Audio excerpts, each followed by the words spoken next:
Controverso e complexo, Getúlio Vargas foi o presidente que mais tempo ficou à frente do governo brasileiro. A era Vargas, como ficou conhecido, o principal período em que presidiu a República, se inicia com a Revolução de 30 e termina com a sua deposição em 1945, quando estava vigente o Estado Novo. Getúlio Vargas ainda retornaria à presidência em 51, nos braços do povo, como se dizia, pelo voto direto, suicidando-se no Palácio do Catete em 1954. A ditadura do Estado Novo foi o segundo governo de Getúlio Vargas na presidência da República. Oriundo de um golpe de Estado, no ano de 1937, o Estado Novo manteve Vargas durante 8 anos no poder e se caracterizou por seu caráter centralizador e autoritário. Que circunstâncias tornaram possível o Estado Novo? Qual o legado de Getúlio Vargas nos dias de hoje? Essas e outras questões serão debatidas no programa de hoje, que trata do tema O Estado Novo. Fique com a gente porque o Direito e Literatura está começando agora.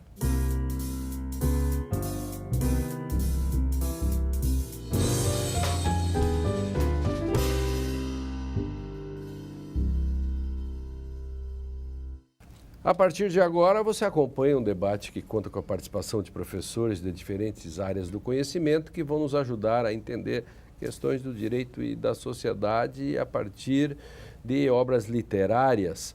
O Direito e Literatura de hoje tem o apoio do Programa de Pós-Graduação em Direito da Unicinos e da Rede Brasileira de Direito e Literatura. E hoje vamos discutir o tema O Estado Novo. Para isso, recebemos no estúdio Mário Flaig, filósofo e psicanalista, Heloísa Capovilla, professora de História da Unicinos, e Sérgio Gonzaga, professor de Literatura da Universidade Federal do Rio Grande do Sul. Sejam bem-vindos. Eu vou começar com a Heloísa. Bueno, o Estado Novo é um certo filé do período Vargas, né? Porque quando ele, por um lado, fecha o governo, fecha com uma Constituição na mão e estabelece, a partir deste texto constitucional, um governo de exceção dentro de uma continuidade que ele vinha tendo desde que, chefe da Revolução de 1930, ele assume o poder entregue a ele pelos militares, né? Então, Vargas vai permanecer no poder por estes 8 anos e, dentro deste quadro, eu trouxe para nós incluirmos na discussão hoje um livro do Josué Guimarães, Os Tambores Silenciosos, que fala hipoteticamente numa semana sinistra e muito difícil de um lugar no interior do Rio Grande do Sul, onde as autoridades constituídas decidiram que só deveria ter notícias boas neste lugar, mas na medida em que tu quer pôr isto em exercício, o autoritarismo esteve presente tanto quanto num microcosmo desse macrocosmo do período do Estado Novo, me parece, para começarmos. Esse é Lagoa Branca? Lagoa Branca é o nome do lugar. É um belíssimo texto do Josué Guimarães e é uma metáfora muito interessante sobre o autoritarismo e os seus custos, né? Sérgio. Bom, esse é um assunto palpitante, né? O Estado Novo é palpitante, Getúlio é uma figura também ambígua e fascinante. Foi um período extraordinário da cultura e da literatura brasileira. Há uma relação complicada entre o Estado Novo e a cultura como um todo, né? Não apenas a literatura. Getúlio soube cooptar parte da inteligência, soube, de alguma forma, aproximar do seu projeto muitos, e os que não se adequaram também foram punidos, né? Vários, ou pelo menos 2 escritores muito conhecidos foram para o exílio nesse período, sendo um deles o Jorge Amado e o outro Monteiro Lobato. As relações do Monteiro Lobato eram menos com a ditadura do Estado Novo, mas sim com a questão do petróleo, né? Então foi uma época, mas é uma época grandiosa, né? Talvez, do ponto de vista da literatura, seja um dos momentos definitivos, se não o momento definitivo da literatura brasileira. Muito bem. Bem, E o nosso Mário? eu trouxe pela via das biografias. E, casualmente, acabei há alguns dias os 3 volumes do Lira Neto, Getúlio, né? Ah, sim. E, que é uma obra, acho, extraordinária por abranger desde a infância do nosso herói, do nosso personagem, até o seu dia derradeiro. E esse período, especialmente, do Estado Novo, né, em que se rege por uma Constituição feitas ao seu gosto, a chamada polaca, né, onde nós vamos ter, eu acho que a coisa principal de examinar, afora todos os prós e os contras, é o exercício do domínio de um homem, que seria assim o que Lacan chama o discurso do mestre, né? O discurso do mestre que impõe o seu domínio aos que estão à volta, né? Então, caberia a nós, nessa experiência histórica, nos perguntar onde perdura esse tipo de discurso até hoje, né? Não só na figura dos ditadores, mas isso de que o outro não conta, né? O outro não conta. E isso é uma tônica em todas a sutileza, a esperteza, as artimanhas para conjugar coisas antagônicas e tirar o proveito, né? E se permite, eu trouxe uma foto. É uma foto que está pendurada na minha casa, que minha esposa trouxe da sua família, e que é uma reunião, é um pouco posterior ao Estado Novo, mas... Vamos ver se a câmera consegue pegar bem. É uma reunião do PTB em Santo Ângelo, em 1952. E nesta reunião, evidentemente, está Getúlio, aqui à direita, o seu braço direito na época, João Goulart, e nessa reunião entram dois intrusos, que eram do PL, 2 maragatos, né, do PL, e que são barrados na entrada, barrados por um personagem que talvez é difícil de identificar, quem eu não conhece, que está bem à direita e que não aparece o seu rosto, que se chama Fortunato, o dito Gregório Fortunato, o dito Anjo Negro. Anjo Negro, Vargas. É importante em toda essa história.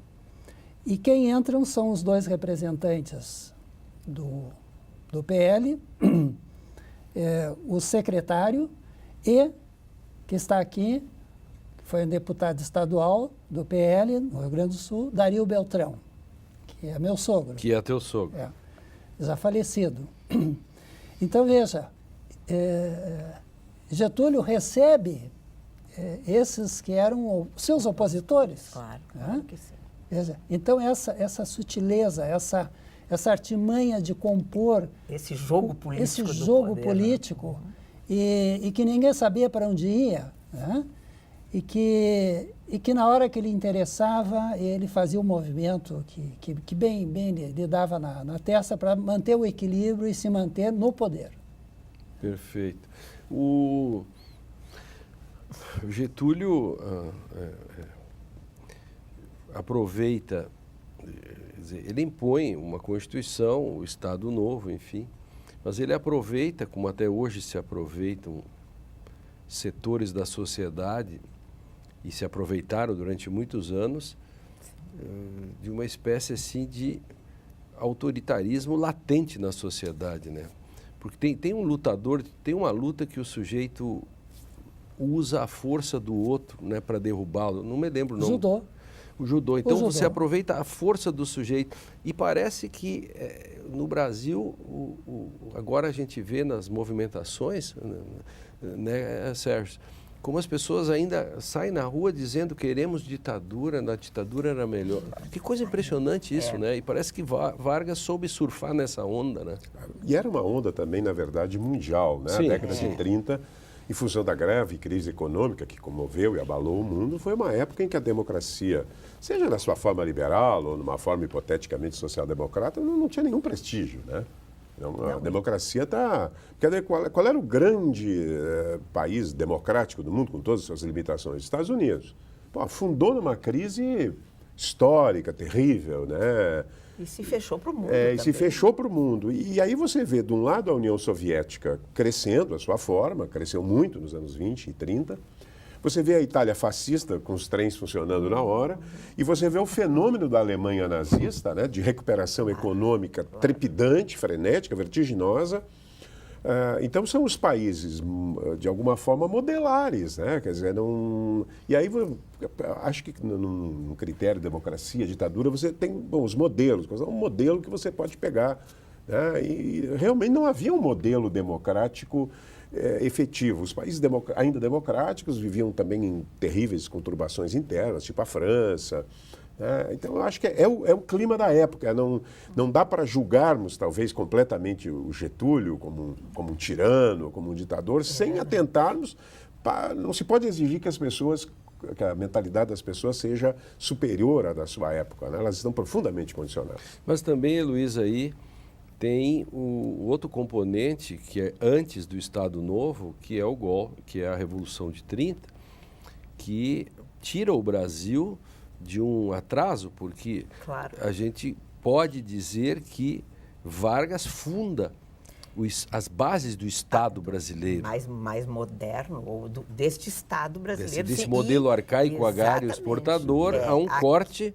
O corte é este, um corte que está dentro de uma crise mundial, e ele vem ali aprendendo, buscando estas coisas daqueles que tinham alguma coisa para dar, e ele se segura ali. Claro que ele tem apoio militar, e isso é importante também, mas ele também tem apoio civil. E nesta caminhada entre 30 e 37, onde ele vai conseguindo ficar e caminha para este fechamento ele já tem o apoio tanto da sociedade, e eu concordo, eu acho que aí pensar a cultura e pensar esta identidade brasileira é uma coisa que é um investimento que, por incrível que pareça, é a ditadura Vargas que vai fazer o grande movimento, que depois vai ser seguido com características distintas, mas eu acho que o Vargas é um personagem aí que tem que ser pensado e repensado.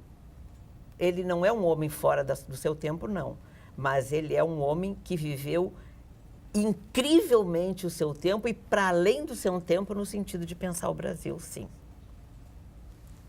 É que a minha interrogação é o quanto o modelo positivista que vinha de Júlio de Castilhos, Borges de Medeiros, serviu de matriz para essa posição de Getúlio.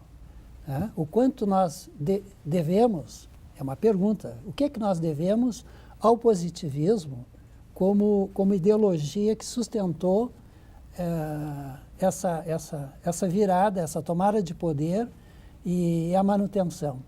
O quanto Getúlio tem esse respaldo, né? Eu penso, enquanto análise de Brasil ou de Rio Grande do Sul, que a gente faça juntos aí, que todos eles usaram uma matriz positivista, mas enquanto do positivismo, aquilo que interessava para este homem daquela sociedade, que talvez a gente possa encontrar também, que aí não do modelo do positivismo no caso, mas dessa sociedade patriarcal brasileira. Um positivismo ad hoc misturado com o patrimonialismo dá uma tempestade perfeita. Exatamente. Que, aliás, ainda hoje nós vivemos com isso, com os estamentos e as corporações, um Estado tomado por corporações. O Direito e Literatura faz uma pausa para um rápido intervalo. Na volta a gente continua discutindo este fenômeno chamado Getúlio Vargas e, na especificidade, o Estado Novo. Já voltamos.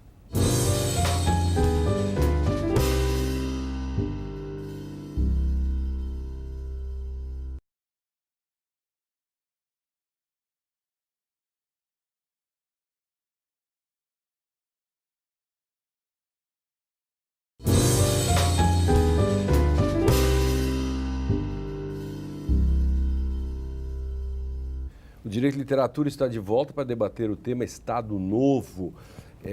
Getúlio Vargas, né, reconhecido por suas habilidades políticas. Antes de falar até da ameaça comunista e de como surgiu isso, uma informação assim, que as pessoas talvez esqueçam. O Código Penal foi da era Vargas, um decreto. O Código de Processo Penal, que está em vigor, o Código de Processo Penal era Vargas. O Código de Processo Civil é de 39, foi mudado só em 73. A Lei das Contravenções Penais, que é uma lei bem behaviorista, que é típica de uma política do corpo, de moralização da sociedade, de costumes, também é da era Vargas. Então vejam como cada vez mais os vivos serão governados pelos mortos. Só para brincar com o lema positivista, né? Então, nossos códigos, gente, os códigos estão aí, que tratam da liberdade penal e processo penal. Não tivemos coragem de mudar algo que veio do Estado Novo? Essa é a provocação para vocês. O Fernando Henrique, durante o governo dele, teve um determinado momento que ele disse que o Vargas estava morto. Na época, eu me lembro que alguém entrevistou e tal, fez alguma coisa, e eu meio que discordei ao meu modo. Um outro entrevistado era o personagem que nós conversávamos hoje, me esqueci o nome dele agora, mas que o Décio Freitas, também foi entrevistado. Eu me lembro que várias coisas foram ditas, e esta é uma coisa que também no Brasil se diz, está morto. E aí, quando você coloca aqui que nós temos praticamente a sustentação legal, toda ela ainda do longo período Vargas, a pergunta é, de qual Vargas estamos falando também? Talvez a gente pudesse colocar isto, né? De que Vargas falamos e de que sociedade brasileira falamos? A dos anos 40, que o grande período é esse, ali tem a guerra, tem uma série de coisas que eu acho que são muito importantes, mas tem a cultura, que é fundamental em termos de Brasil, pensar também. Um sujeito como o Capanema está com Getúlio. E ele faz uma questão que a gente pode chamar hoje de diálogos institucionais, que poucos países quase têm.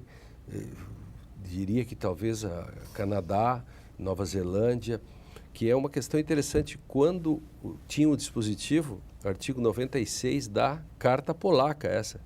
36. Depois eu queria que alguém explicasse por que é polaca para o nosso telespectador. E o dispositivo dizia assim, Sérgio, que quando o Supremo Tribunal declara uma lei inconstitucional, se o parlamento, por 2/3, disser o contrário, vale o parlamento.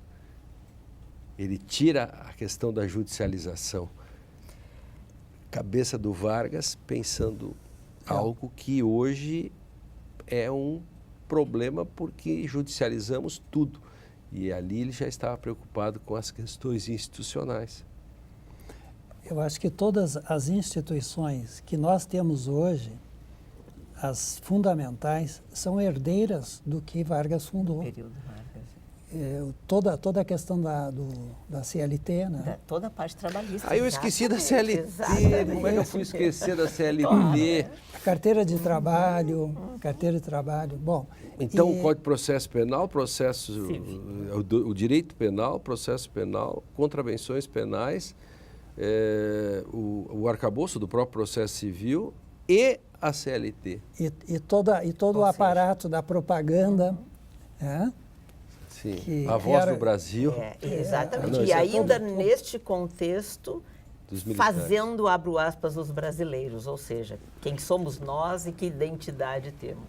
Sem contar a centralização que houve do Estado com sua carga tributária brutalmente centralizada e que é um problema grave. Talvez é um dos problemas nucleares do Brasil, né?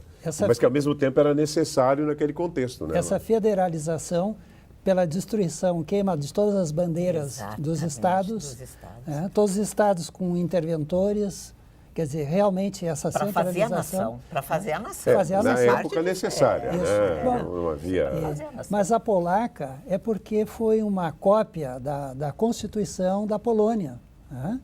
Eles se inspiraram na Constituição polonesa, que é uma Constituição feita para servir a figura do chefe, né? Do patrão, como dizia a filha, né? Mas eu acho que tem um outro aspecto que é importante, que aquilo que o final do Império não conseguiu fazer, porque tu sabe que o final do Império se começou as ferrovias, e, quer dizer, houve um interesse pelos avanços das tecnologias, mas não houve nada efetivamente de se produzir aqui. Isso era o projeto do Barão de Mauá, né? Porque ele conhecia muito bem a Inglaterra, circulava, e ele estava disposto a iniciar uma industrialização do país.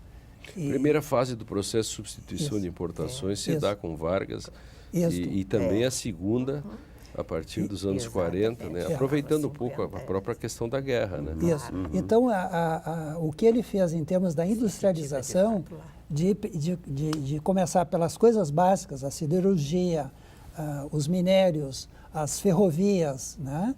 De avançar, as rodovias, a BR-116, a grande nordestina. Uma transnordestina. A transnordestina. Quer dizer, projetos realmente e buscar recursos para isso e todas as negociações. Quer dizer, era um homem muito hábil para conseguir implementar realmente esses grandes projetos. Mas um homem que seja somente um excelente administrador não faz isso sozinho. Não. Um governante faz sozinho, mas um administrador, por mais competente que seja, não faz. Então, o Mauá estava no lugar errado em termos do Getúlio Vargas. Né? O Getúlio Vargas, este cavalo encilhado, como a gente diz aqui, nunca passou em vão por ele. E quando ia passar, que era em 54, ele dá um tiro no coração.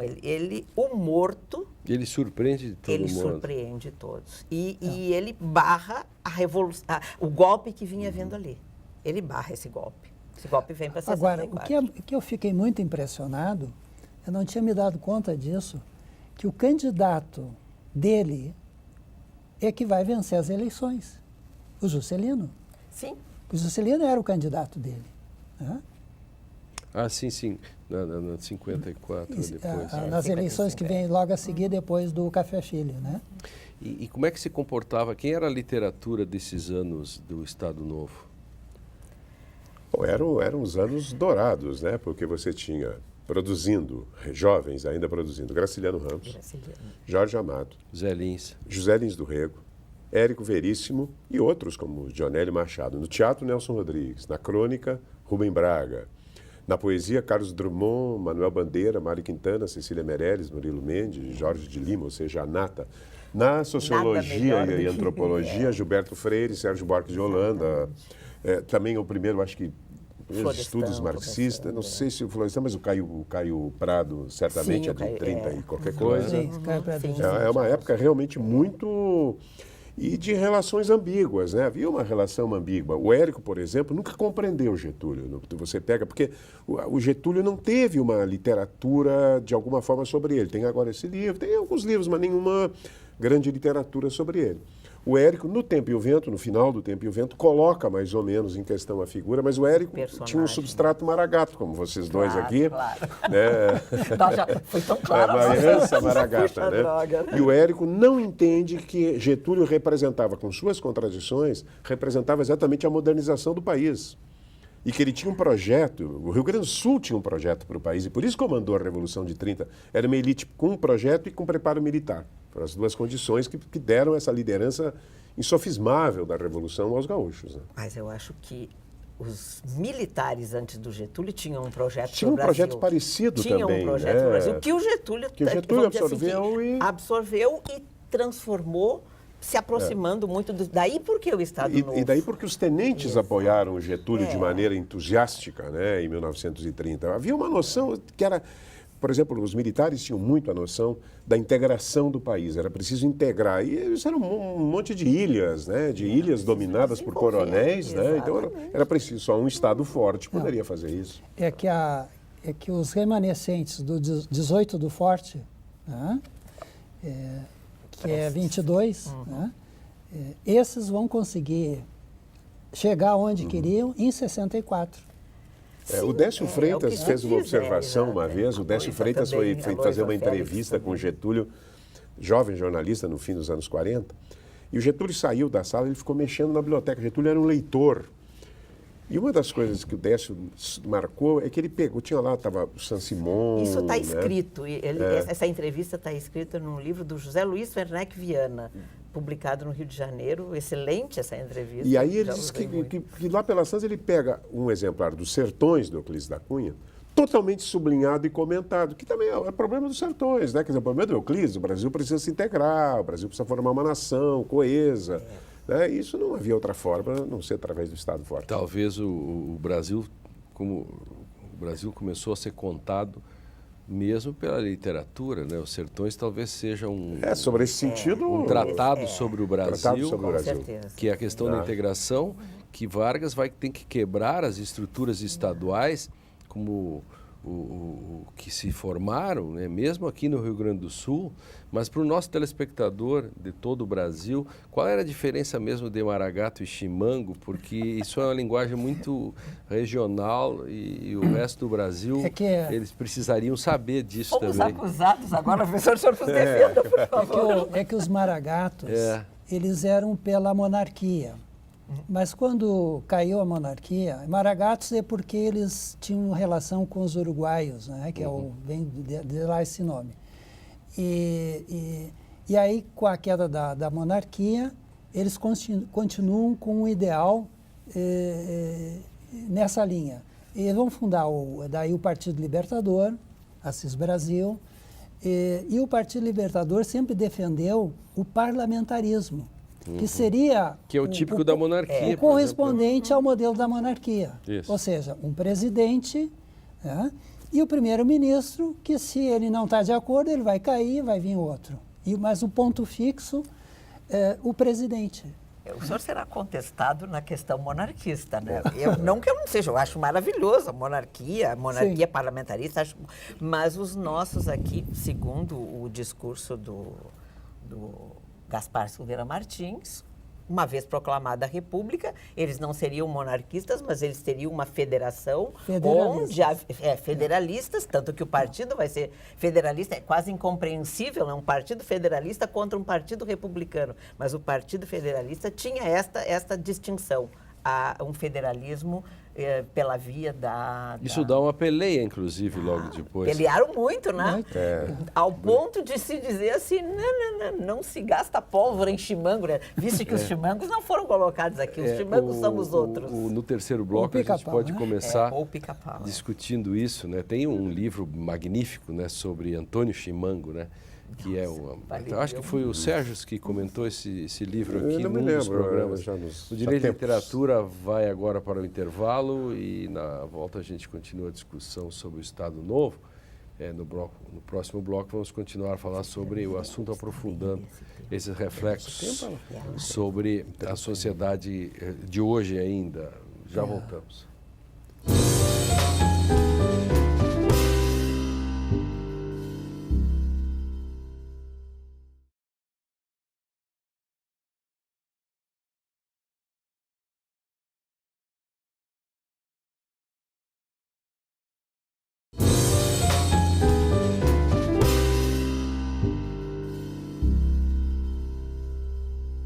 O Estado Novo, esse é o tema do programa de hoje. Estamos de volta para mais um bloco da discussão sobre o assunto.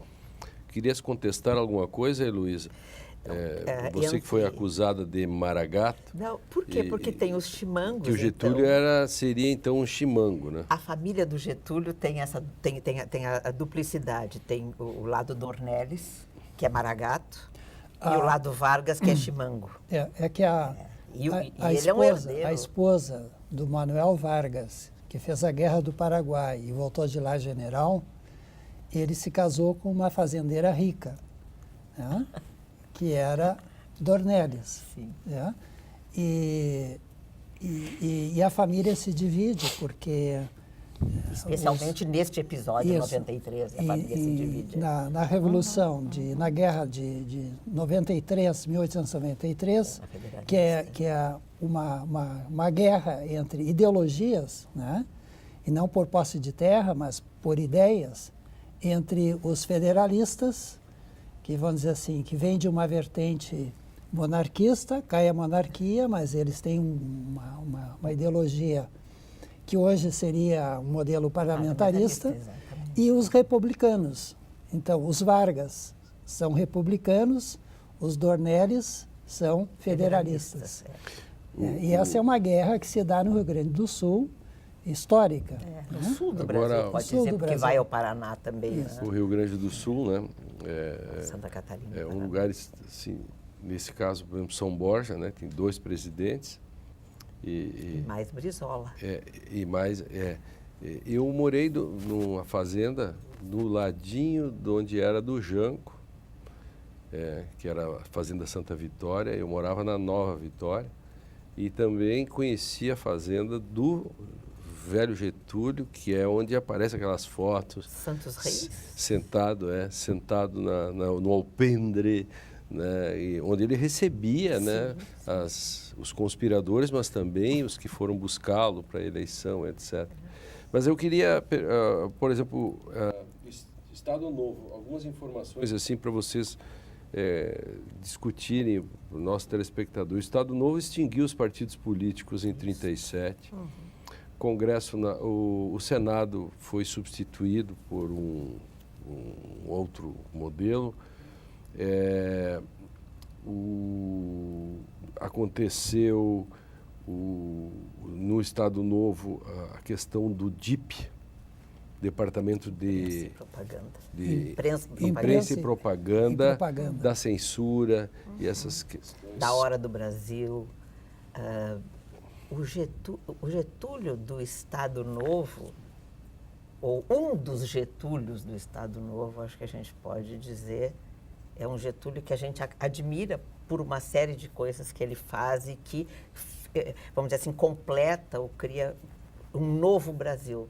Mas há um Getúlio também, ele Getúlio, que perseguiu, que mandou Olga Benário, por exemplo, de volta, e outros comunistas de volta para a Europa, e a Olga, esposa do Prestes, ou, enfim, companheira do Prestes, melhor dizendo, acaba morrendo lá e tal. Então, aparentemente um outro Getúlio, embora seja do seu tempo também. Ele não é um sujeito fora do seu tempo, nem neste caso. Ele foi conivente com a tortura, né? Com os maus tratos. Os porões do Estado Novo não eram diferentes dos porões de pós-64. Segundo os registros históricos, não era diferente, não. Houve muita tortura, muita perseguição, especialmente através do seu ministro, Filinto Miller, né? Ou chefe de polícia, melhor dizendo. E o forte conteúdo de ideologização no sentido de formar uma espécie de pensamento único, nacional, daí a Voz do Brasil, daí a questão da propaganda, daí o enfraquecimento dos estados, a questão dos Estados Unidos do Brasil, mas na verdade não é uma cópia nem de longe, apenas no nome dos Estados Unidos americanos. Eu creio que a gente pode dizer que Getúlio nos ensina sobre como se constrói um sistema e um governo populista, né? Quer dizer, implica propaganda, implica em seduzir as forças nascentes como o operariado. Veja que todas as conquistas trabalhistas, o voto feminino, todas essas conquistas é porque ele respondia às forças emergentes. Ele dava uma resposta. Os dois partidos, PTB e PSD, criados por ele. Criações dele. Né? São criações. Do ponto de vista político é genial. Você funda dois partidos ao mesmo tempo. Né? Um que é conservador e que mantém esse conservadorismo histórico do Brasil, e o outro que é para esse grupo novo que vem vindo. para que é o trabalhador urbano. E que ele não fez só isso para o trabalhador urbano. Isso é uma também. tentativa de barrar todas as tentativas, toda a questão do comunismo, etc. Claro, Tinha tido a intentona de 35. Com a intentona, ele definitivamente ele tirou fora aquele grupo que vinha apoiando a ANL, que vinha ali. E o PTB, vem a ser uma 30, espécie de, como se diz no Rio Grande do Sul, bacheiro, que fica entre o homem e o cavalo, que fica fazendo o meio-campo como uma espécie de partido que não é de esquerda, mas também não é... Não é do grande proprietário. É que nesse populismo dele, veja, quando despontava uma força... Mas isso não é do Estado Novo, certo? Isso ainda é do Estado Novo. No Estado Novo. Não, é no final do Estado Novo é que vai se criar o PTB e o PSB. Quando ele percebe que é a redemocratização... Que já não dava mais. Ele não tinha mais. A vitória da democracia na Segunda Guerra Mundial tirava dele ali. A Segunda Guerra, no caso, foi definitiva também para cair, mas né? Por que criar dois partidos? Por quê? É uma estratégia, e essa é uma estratégia importante de ver em Getúlio, e talvez em todo no modelo populista, é que quando há uma força emergente que poderia se fortalecer e se constituir, ele dá um jeito de cortá-la. Né? É o caso histórico de Flores da Cunha. Né? Flores da Cunha, ele acabou com Flores da Cunha. E Flores da Cunha tinha pretensões nacionais. Isso é uma descoberta que a gente vai fazendo aos poucos. Isso. Então, quando aparecia alguém com capacidade, com pretensão, ele dava um jeito de realmente cortar. Isso ele faz a partir de 35, quando ele veio inaugurar a grande exposição do Centenário Farroupilha aqui em Porto Alegre. Ali ele dá o primeiro não. O Flores diz, golpe eu não aceito.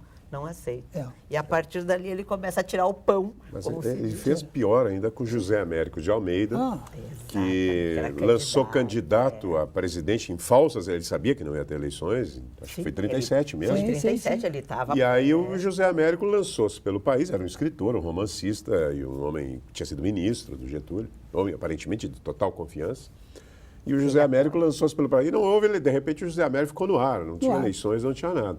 E a vingança dele foi incrível. Quando Getúlio cai e não cai, José Américo, que era uma personalidade nacional, dá uma entrevista para Carlos Lacerda, famosa entrevista, que driblou a censura, e onde aparece em letras garrafais no jornal, não me lembro se era o Jornal do Brasil, não me lembro agora qual é o Correio da Manhã, basta.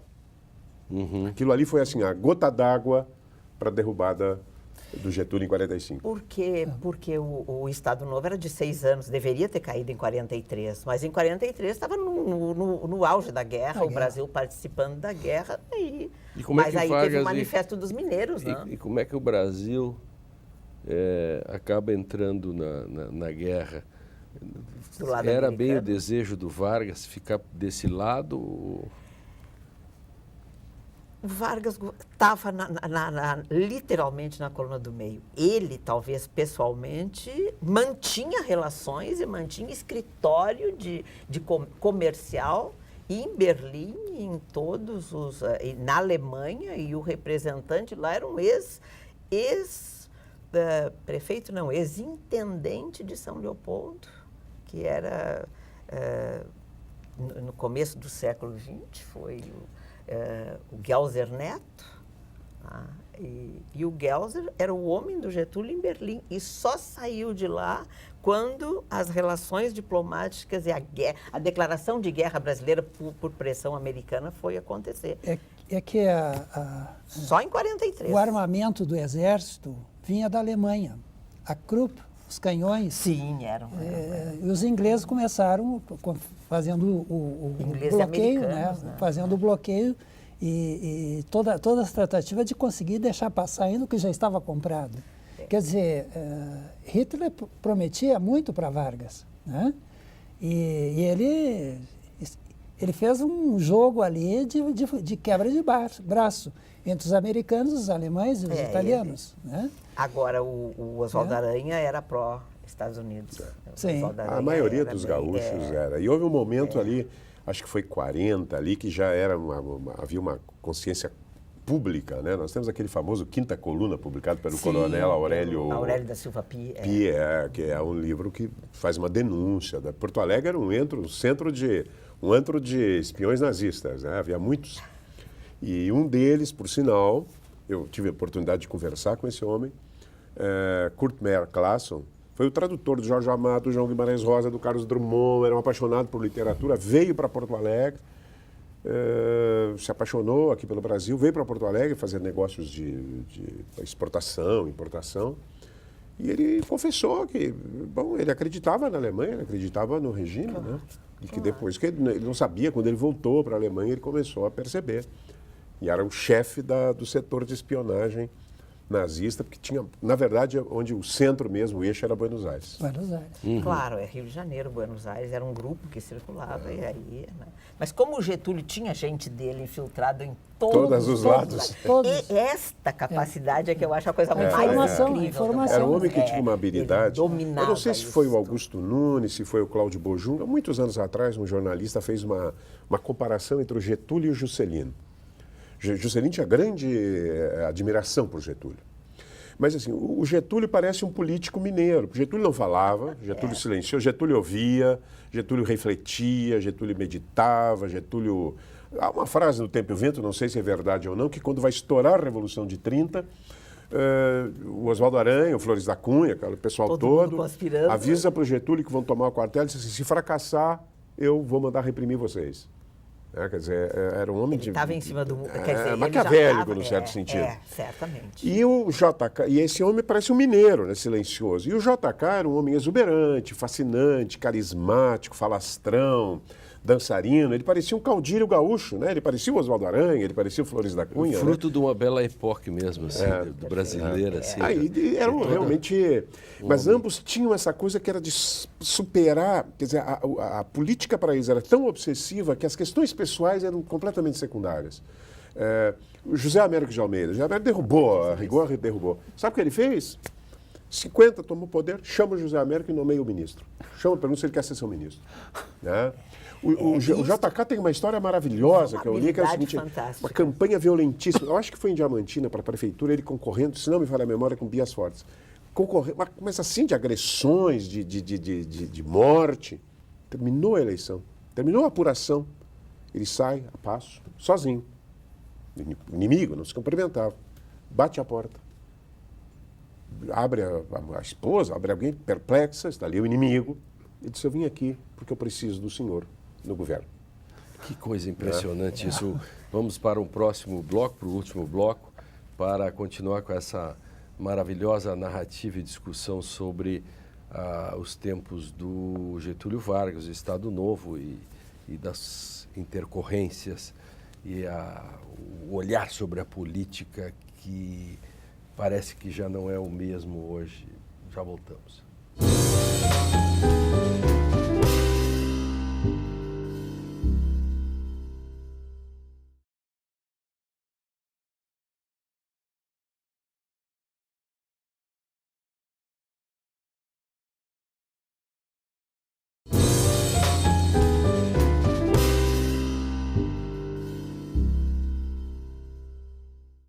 Estamos de volta para o último bloco do programa de hoje, que discute o Estado Novo.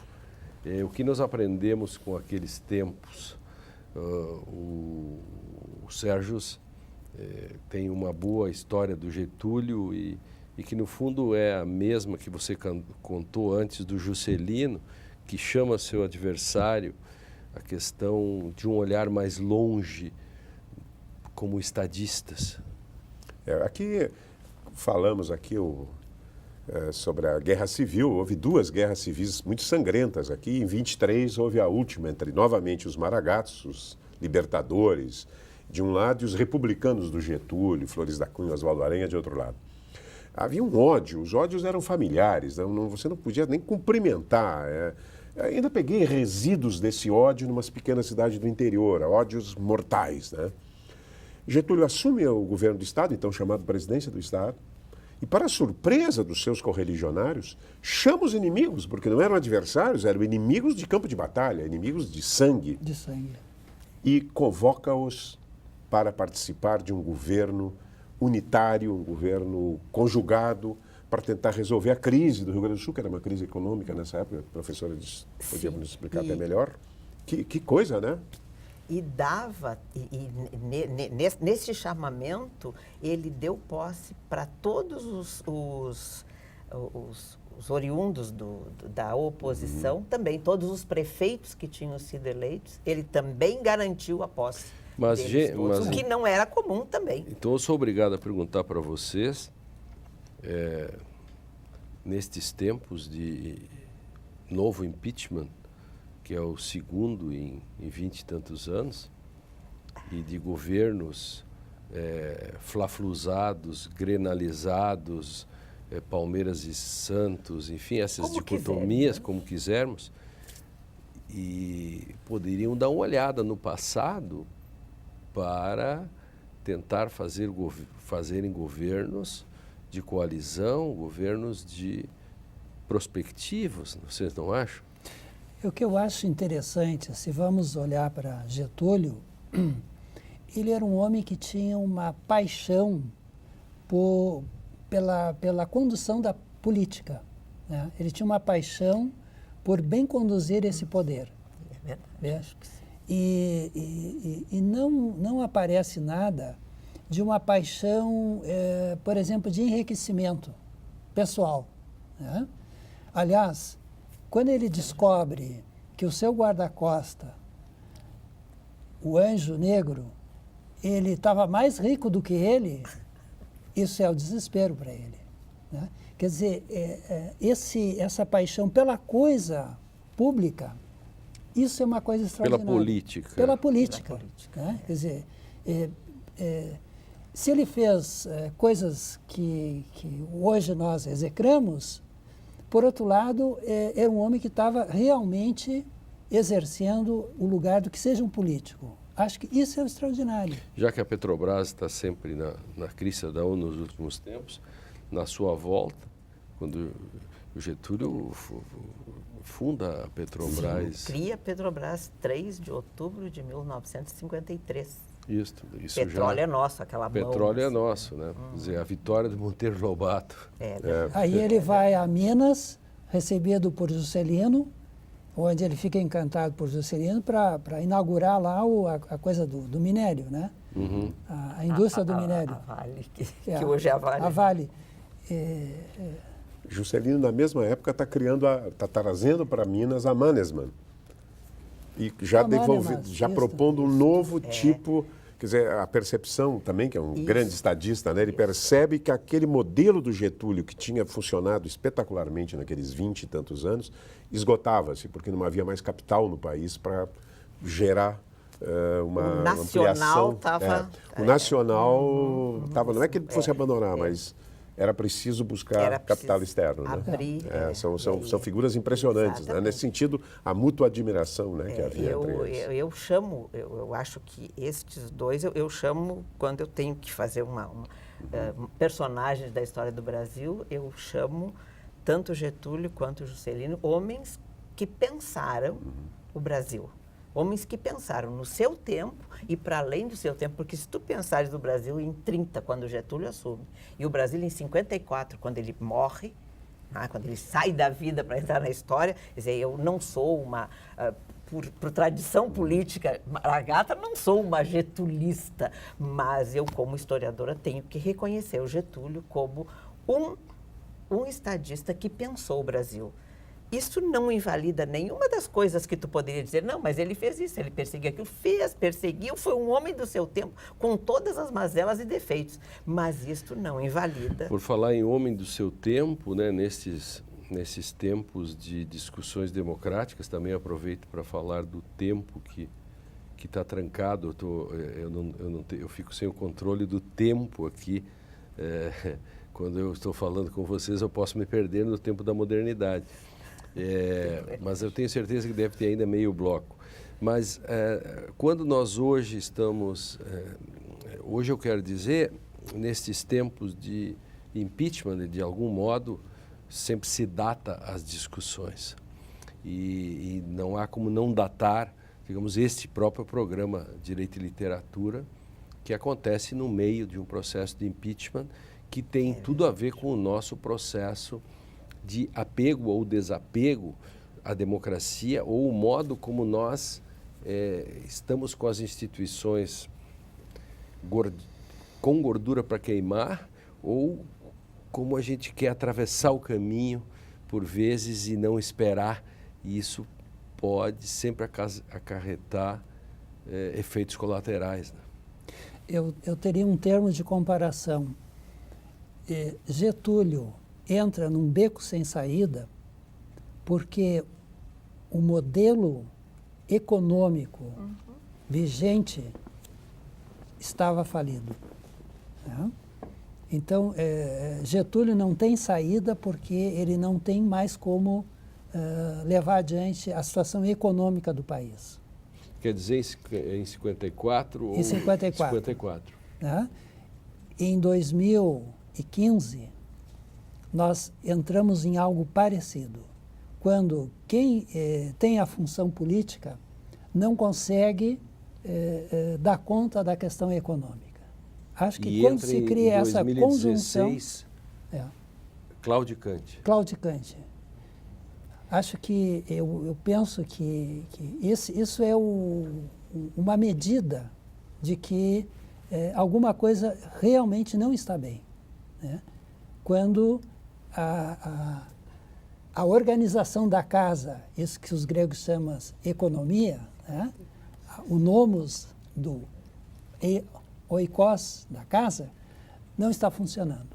Mas nós temos, a minha pergunta é, se nós conseguirmos separar isso que tu estás dizendo da institucionalidade ou das instituições, porque se um processo econômico malfadado, tropeços econômicos, incompetências ou um rosário de coisas podem fazer com que simplesmente você interrompa um mandato? A minha resposta... Nós temos gordura para isso? A minha resposta é não. Olhando... Pois é.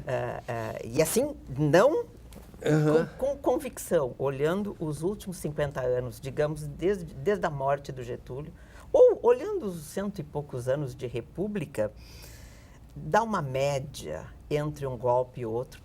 Golpe, tensão, mudança mais violenta, mas diríamos assim, quebra das institucionalidades em termos de Brasil dá uma média de 23 a 25 anos. A gente não se aguenta, algumas, então? Mas, sim. A gente não se aguenta. Tem sido. Quando nós, há 2 anos atrás, se fez 50 anos, se comemorou 50 anos, enfim, do final de 64 e tal.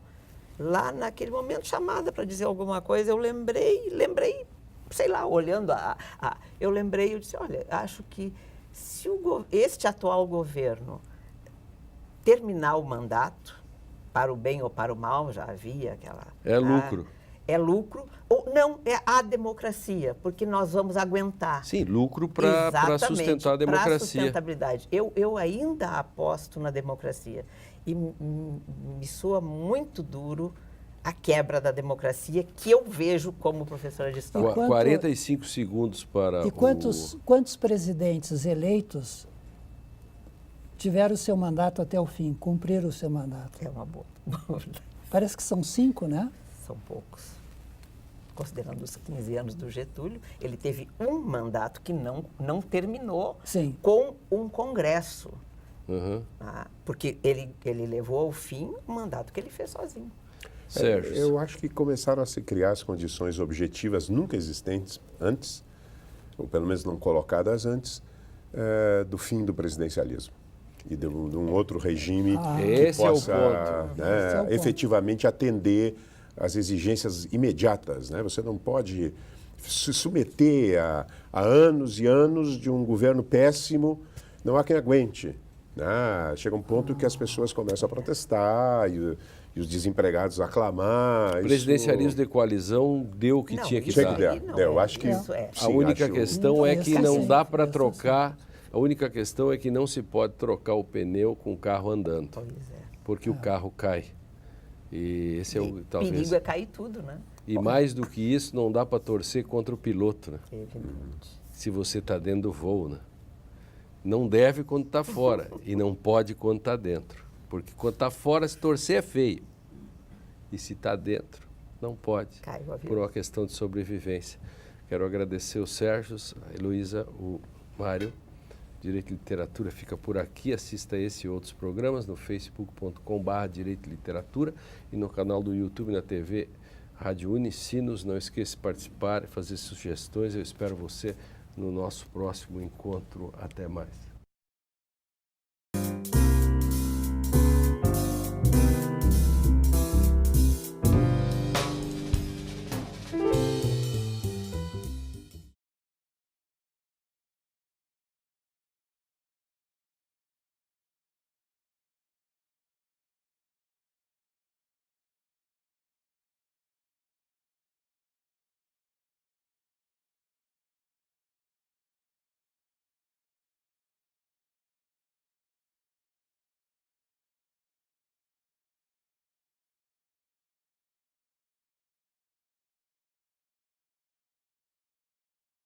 O Estado Novo é o tema do Direito e Literatura desta semana.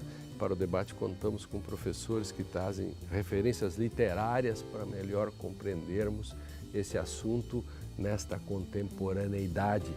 Recebemos no estúdio Mário Flaig, filósofo e psicanalista, Heloísa Capovilla, professor de História da Unicinos, e Sérgio Gonzaga, professor de Literatura da Universidade Federal do Rio Grande do Sul. Esperamos por você.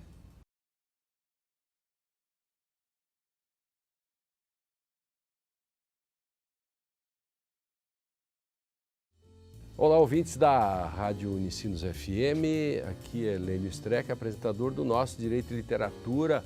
O próximo programa vai debater o tema Estado Novo, discutir a figura do Getúlio Vargas.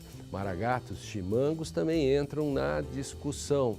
Uma aula de história, bem na hora do café da manhã, às 7 horas, na nossa FM 103.3 Unicinos FM. O programa está imperdível.